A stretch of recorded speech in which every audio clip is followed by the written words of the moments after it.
안녕하세요. 오늘은 1919년 발생했던 3.1운동의 결과로 수립되게 된 지금 대한민국 정부의 모태라고 할 수 있죠. 대한민국 임시정부에 대해 공부를 해보도록 하겠습니다. 학습지 18페이지를 보면서 이제 수업을 들어주시길 바랍니다. 대한민국 임시정부 역시 1919년에 수립이 되었고요. 오늘 수업에서는 이 임시정부가 어떻게 수립되었는지, 어떤 활동을 했는지, 그리고 어떤 실현을 맡게 되었는지까지를 공부해 보도록 하겠습니다.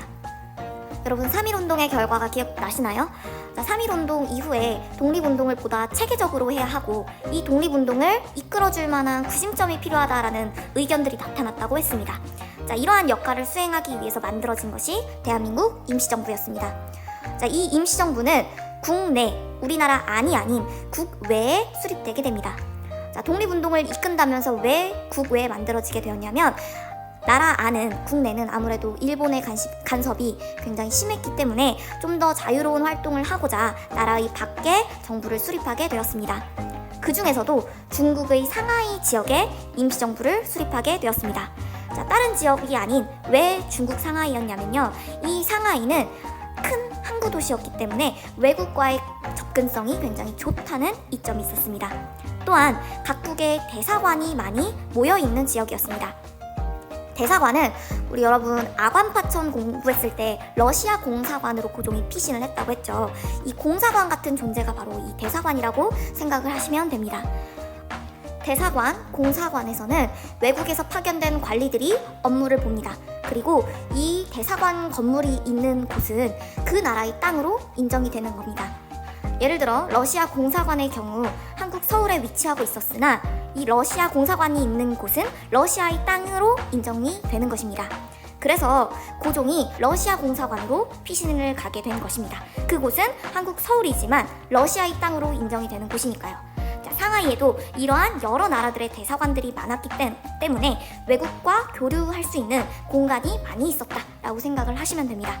그래서 상하이에 임시정부를 수립한 것은 강한 외국과의 외교를 통해서 우리나라가 독립을 할 수 있는 방법을 찾아보겠다는 의지로 해석을 할 수 있을 것 같습니다.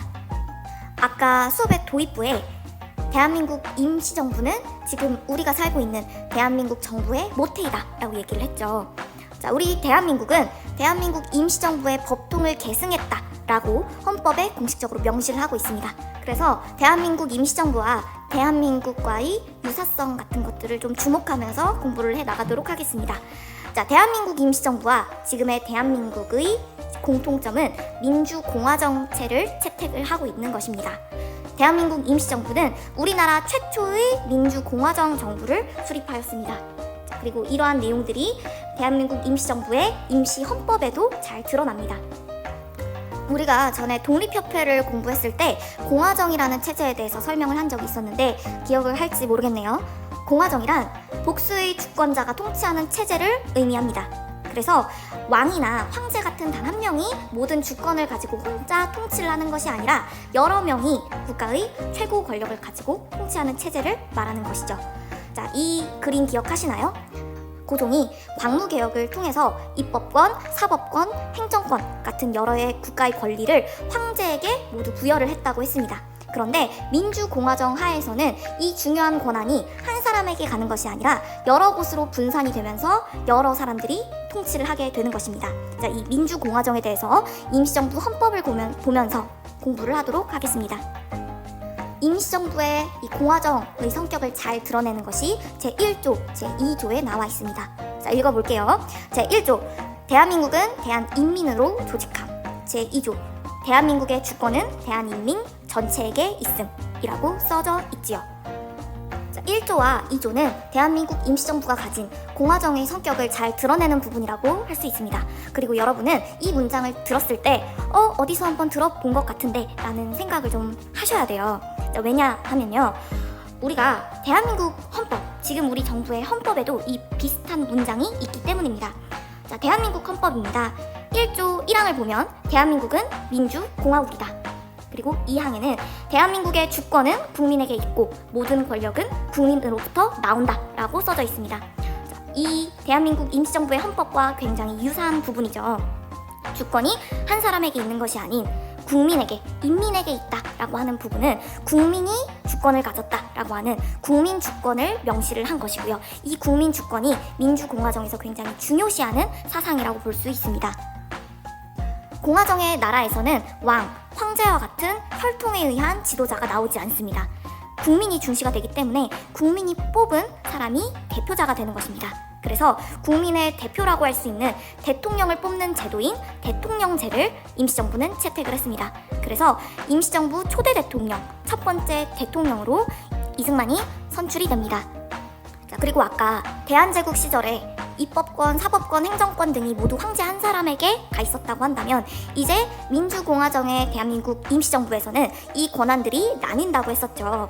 이 부분이 제5조에 잘 드러납니다. 대한민국의 입법권은 의정원이, 행정권은 국무원이, 사법권은 법원이 행사하는 것으로 규정되어 있습니다.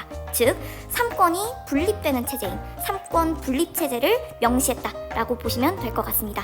그래서 이런 임시정부의 헌법을 보았을 때 우리나라 최초의 민주공화정 정부가 들어선 것이며 이 임시정부가 지금의 대한민국까지 이어져 오고 있구나라는 것을 여러분이 기억하시면 될 것 같습니다.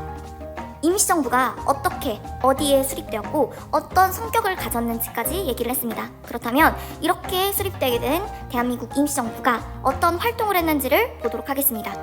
대한민국 임시정부의 활동은 국내에 하는 활동 그리고 국외에 하는 활동으로 나누어서 볼 수 있을 것 같은데요. 먼저 국내에는 독립공채라는 것을 발행합니다.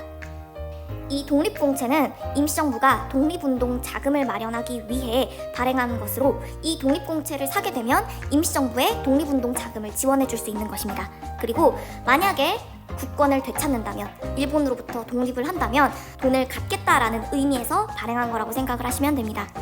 두 번째로 연통제와 교통국 같은 비밀 연락 조직을 설치합니다.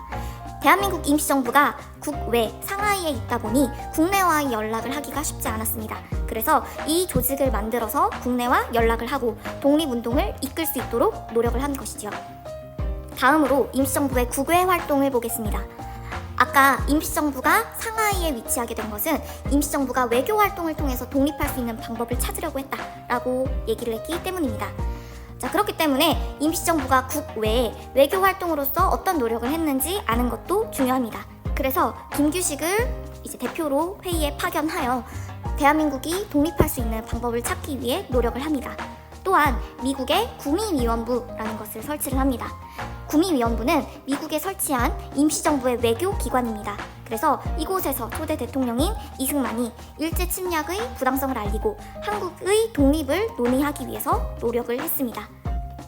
하지만 얼마 지나지 않아 임시정부에게 시련이 다가옵니다. 1919년 임시정부가 수립된 이후 일단 그렇다한 큰 성과를 내지 못했습니다. 당시 임시정부는 외교를 통한 독립을 생각을 하고 있었습니다. 강한 나라들과 외교를 하고 이야기를 해서 일본으로부터 독립을 한다는 취지였죠. 하지만 당시 이미 강한 나라들은 자기들끼리 약한 나라들을 이미 식민 지배로 삼아서 이제 착취를 하고 있는 상황이었습니다.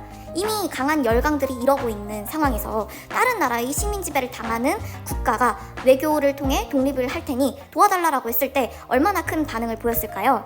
그렇기 때문에 외교 독립에 대한 큰 성과를 보지 못했고 이것에 대해 불만을 가지고 있는 독립운동가들이 점점 늘어나게 되었습니다.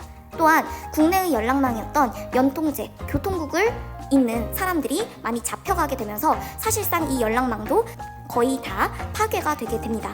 그러다 보니 임시정부의 성과가 좀 낮아지게 되면서 이에 대해 임시정부를 계속 유지할 것이냐, 없애야 된다라는 주장도 나오기 시작합니다. 그래서 이 임시정부를 어떻게 할 것이냐를 두고 1923년 국민대표회의가 열리게 됩니다. 독립운동가들이 모여서 이 임시정부를 없앨 것인가, 어떻게 고칠 것인가를 논의하는 자리였다고 생각을 하시면 됩니다. 이곳에서 창조파와 개조파의 대립이 나타납니다. 창조파의 경우 임시정부를 해체하고 새로운 정부를 수립하자라는 주장을 했었고요. 개조파는 어떻게 모인 임시정부인데 이 임시정부를 아예 없애버리기보다는 일부만 개혁을 하자라는 주장이었습니다. 하지만 이 대립이 점점 격화되었고 이 회의가 그렇다 할 성과를 또 내지 못합니다. 회의가 결렬이 되어버리고요. 그 결과 1920년대 임시정부의 활동은 침체가 됩니다. 그래서 임시정부의 활동이 1920년대에는 그렇게 활발하지 않고요. 1930년대부터 다시 임시정부가 부흥을 해서 우리나라의 독립운동사에 큰 획을 긋게 됩니다. 그때는 또 가서 공부를 해보도록 하겠습니다. 다음 시간에는 1920년대의 식민통치 정책에 대해서 공부를 해보도록 하겠습니다. 우리 3.1운동 결과 부분 공부하면서 얘기를 했었죠. 3.1운동 이후 1910년에서 19년까지 이루어졌던 무단통치 방식이 문화통치로 전환이 되었다라고요. 그래서 20년대 전개되었던 문화통치는 어떤 성격들이 있는지, 그리고 그 시기에도 어떤 독립운동 같은 것들이 이루어졌는지를 공부해 나가도록 하겠습니다. 다음 시간에 뵙겠습니다.